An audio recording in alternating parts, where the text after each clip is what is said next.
با آمادهبونا سرک وزیر هرما کردستان زنگلا دسپیکا سالانویا خواندن بو قوناغا 12 آمادهی هاتلیدان خواندن قوناغندن جی لدهی 2020 دست بدیگه.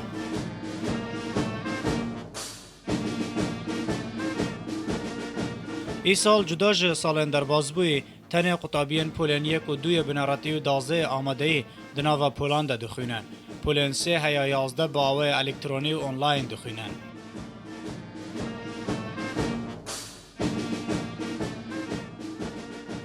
بە ناوی وەزارەتی پەروەردەوە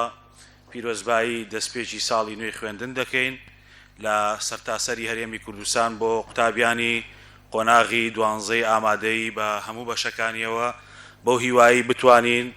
ساڵێکی پڕ کۆشش پڕپەروەردە پڕفێربوون و زانست بەڕێ بکەین. وەک هەموو لایەکتان ئاگادارن ئەم ساڵێکی جیاوازە لەبەرەوەی خوێندن لە سای ڤایرۆسی کۆرۆنا و لێکەوتەکانی دەست پێ دەکاتەوە. با ناوی وەزارەتی پەروەردەی حکوومەتی هەرێمی کوردستانەوە سوپاسی ڕێزدار جەنابی سەرۆک وەزیرانەکەین کە بڕی 540 ملیۆن دیناری وەکو بودجەیەک تەرخان کرد بۆ کڕینی پێداویستیەکانی پزیشکی و هەروەها پێداویستیەکانی خۆپارێزی لە تەواوی ناوەندەکانی خوێندن لە هەرێمی کوردستان و کەرکووک و خانەقین و تەواو و ناوچەکانی دیکەی ناوچە کوردستانەکانی دیکەی دەرەوەی ئیدارەی هەرێمی کوردستان. لگوری رنمایی وزارت پرورده دبد قطابخانه‌ان ده دنابر قطابیان جه یک مترونی و کمتر نبه ده دما دوام ده قطابی و ماموستا ماسکان ده بستن هر وها نابه کافتریا او جهن قربالغی ده قطابخانه‌ان ده چه دیکن وکری بن ساڵ یەکەم دەستمان پێکرد بۆی بتوانین پرۆگرامەکان بە تەواوەتی بخوێنین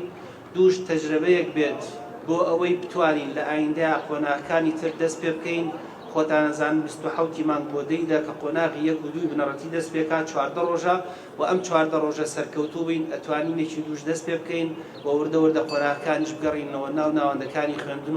و ئەم ڤایرۆسە بکەین بە بەشێ لە ژیانمان و ژیان ئاسایی کەینەوە. وزارت پرورده بو ڕێگیری کرنج بڵاوبوونا کۆرۆنا دەست کردە بە ڕەشاندنا قوتابخانەیان و ڕێوجهێن تۆن تێن خۆپارێزیە گرتنە بەر بڕیارە دەهی 2020 قوتابیان پۆلەن 1 و 2 بنەڕەتیژی بە هەمان ڕێوجهێن دناوا پۆلاندا داوامەخوا بکەن. پەیدابوونا هەتایە کۆرۆنای سەرانسەری دنیای گرتیا و هەرێما کوردستانê و پارێزگەها دووەکێژی بەشێکەش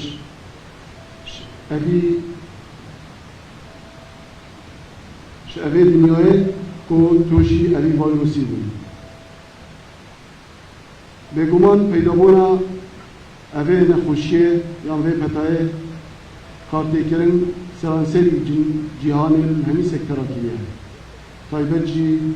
em Herêma Kurdistanê bêjin wekû sekterê perwerdê ek sekterê gelek berfir e. ای سال ده ناوندن خواندن ینسر به وزارت پرورده 1,007,249 خطابی ل 6,429 خطابخانه آن دخوینن